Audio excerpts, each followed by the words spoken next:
பாவனையில் இல்லாத தொலைக்காட்சி அலைவரிசைகள் மற்றும் வானொலி அலைவரிசைகள் என்பன அரசுடைமையாக்கப்படும் என்ற உத்தரவை ஜனாதிபதி மைத்திரிபால சிறிசேன பிறப்பித்துள்ளார் என பிரதி ஊடக அமைச்சர் கருணாரத்ன பரணவித்தான தெரிவித்தார்.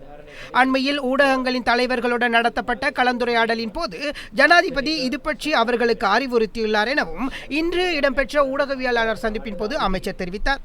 ஒரு அலைவரிசையில் நிகழ்ச்சிகள் ஒளிபரப்பாகும் போது இடையிலேயே வேறு தொலைக்காட்சி அலைவரிசைகள் குறுக்கிடுவதை தடுப்பதற்காக இவ்வாறு நடவடிக்கை எடுக்கப்பட உள்ளதாகவும் அவர் கூறினார்.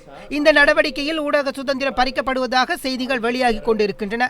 ஆனால் அது தவறான கருத்தாகும். இதன் மூலம் எக்காரணத்தை கொண்டும் ஊடக சுதந்திரம் பறிக்கப்படாது என பிரதி ஊடக அமைச்சர் கருணாரத்ன பரணவித்தாரன இதன் போது தெரிவித்தார்.